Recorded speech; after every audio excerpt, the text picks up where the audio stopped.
Aliás, falando em configuração do ataque do Galo, Alexandre Simões, o Dudu teve aí essa história da insatisfação por conta da reserva no Cruzeiro, mas você o encararia em condição de igualdade na luta por titularidade no Galo?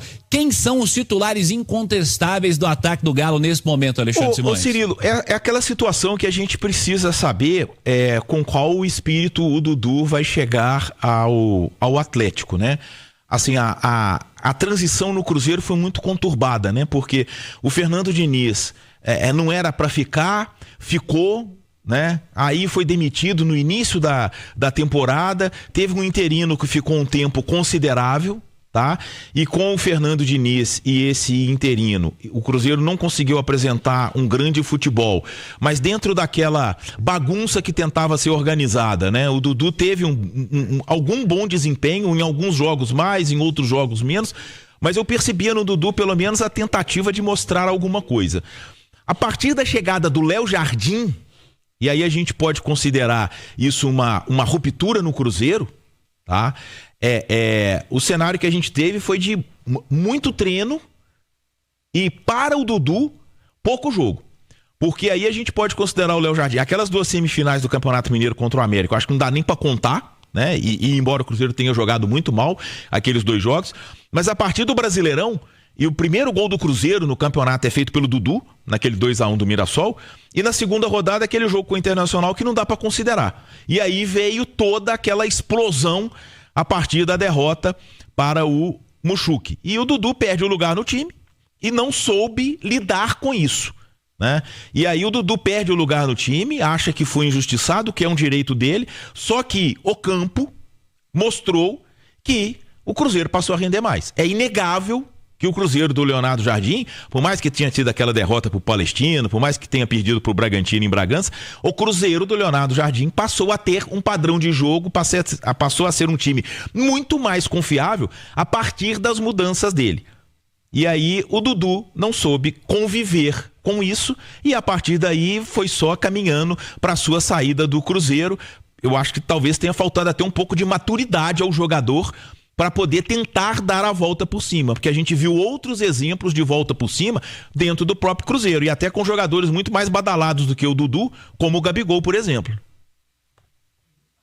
É justamente esse o termo que eu ia utilizar quando você falou da maturidade, né? Que essa nova transferência e que essa ruptura do Dudu com o agora ex-clube e a chegada ao rival, né, na mesma cidade, que seria uma contratação, caso ela seja de fato oficializada, uma contratação impactante, mas que o Dudu realmente transforma isso tudo em um processo muito importante para que ele entenda o erro que ele teve, né? Para que de fato seja transformado em maturidade, né? Que ele que entenda o que fez de errado do outro lado para chegar ao Atlético nesse momento, onde eu não sei se ele será um titular incontestável, ele briga por posição.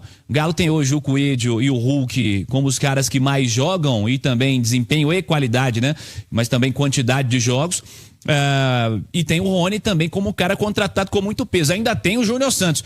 Então tem muita gente com cartaz no ataque atleticano.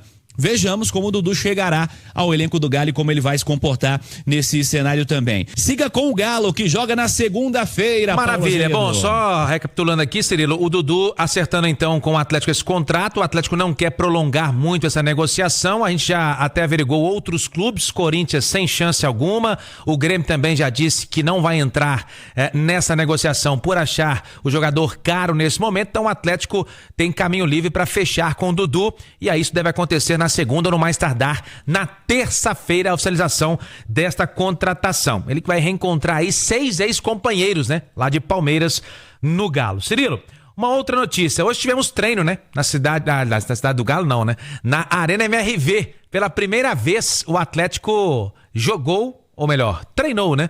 No gramado novo da Arena MRV. O gramado foi testado lá por todos. Aprovado por muitos, a gente já conversou inclusive nos bastidores com alguns jogadores em relação a esse gramado, gostaram bastante do novo piso da Arena MRV. Para quem tá no YouTube com a gente, tá até conferindo aí algumas fotos deste treinamento hoje pela manhã, e o Galo volta a treinar lá semana que vem, viu, Cirilo? Semana que vem no sábado, pré-jogo, né? O apronto para o jogo contra o Fluminense na Arena no domingo. Muita expectativa do torcedor para o retorno à Arena MRV, que vai acontecer no próximo domingo. Então o Atlético treinou lá hoje e também vai treinar no próximo sábado na Arena MRV. E hoje o Júnior Santos também participou do trabalho, não todo, mas boa parte deste trabalho. Então fica a expectativa para amanhã, a participação dele mais uma vez no treinamento e se vai ser ou não relacionado para o compromisso segunda-feira contra o Juventude às 8 no Alfredo Jaconi. É bom lembrar que o Hulk está fora do jogo, então o Júnior Santos, se for relacionado, não sei se para começar de cara, né? Mas é uma boa opção para o técnico Cuca, que terá que mexer mais uma vez na equipe. E mais cedo eu falava, né? A tendência, se não for com o Júnior Santos, é de Igor Gomes ou até de Caio Paulista. Porque o Caio Paulista pode jogar tanto na ponta lá de atacante, já entrou assim até no jogo contra o Manaus aqui da Copa do Brasil, ou pode jogar até na lateral e aí você libera o Alonso para ser zagueiro, como ele sempre jogou na vida, o Rubens para ser meio campo, como também de origem começou sua carreira, e aí o Caio jogando na lateral esquerda, onde ainda não foi muito bem com a camisa do Atlético. Vamos aguardar para saber qual vai ser esse time do Galo então, Cirilo, para pegar o Juventude e se o Júnior Santos será ou não relacionado. Acredito, viu, Cirilo, que deve ir para o jogo, não como titular, mas como opção no banco.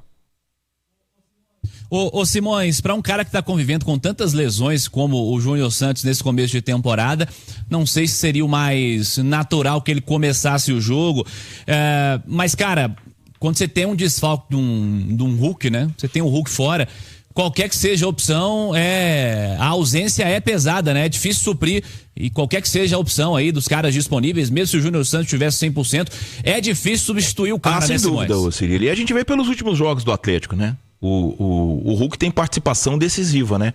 No jogo contra o Mirassol foi assim, no jogo contra o Maringá foi assim. O Hulk é um cara muito importante pro Atlético. A gente pode dizer que a locomotiva desse time do Atlético, né? E opções tem, né? Por exemplo, o Rony é um cara que joga centralizado e já exerceu essa função muitas vezes no próprio Palmeiras com o Abel, e bem, tá? Eu me recordo de alguns momentos entre Atlético e Palmeiras em Copa Libertadores, por exemplo, que o Rony jogou no Mineirão centralizado, e ele é aquele centroavante chato, que marca goleiro, marca zagueiro, qualquer bola recuada, ele corre, ele faz uma pressão muito forte. Então, quer dizer, é uma opção, né? É um jogo complicado esse lá de Caxias do Sul, um jogo muito físico. Eu acho que nesse aspecto o Hulk faz muita falta, mas por outro lado é um jogo de muita intensidade. E o Atlético, por mais que perca tecnicamente, né? O Atlético não tem ninguém que possa, a gente dizer assim, ou seja um substituto do Hulk, mas pode de repente compensar isso com uma intensidade de jogo e para poder superar o Juventude lá, porque é um jogo muito importante para o Atlético, viu, Cirilo? Do ponto de vista matemática da classificação, o empate do São Paulo lá com o Fortaleza ontem, anímico também, né? Essa partida entre Grêmio e Santos, quer dizer, o Atlético vencendo, ele consegue pegar, porque a classificação ainda está muito achatada, né? O Mar tá na zona de rebaixamento, mas a distância lá para frente é de 3, 4 pontos. Então, uma vitória, né, vai fazer o Atlético aí subir para o meio de tabela sem dúvida nenhuma, e aí já tira um peso das costas, que é esse de ficar ocupando zona de rebaixamento do Campeonato Brasileiro. A distância na classificação é muito pequena, mas o que preocupa do lado do Galo não é a classificação, né? O Galo tem enfrentado adversários que vivem momentos bem ruins, adversários que só venceram uma vez contra o Atlético, né? Você pega o Grêmio, venceu o Galo na estreia, trocou de treinador, viveu crise.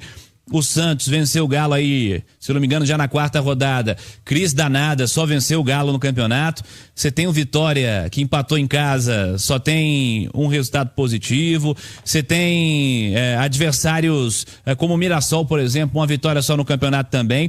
Esse jogo contra o Juventude é um jogo muito importante, pensando em classificação, pensando em tabela, pensando também em justificar, né?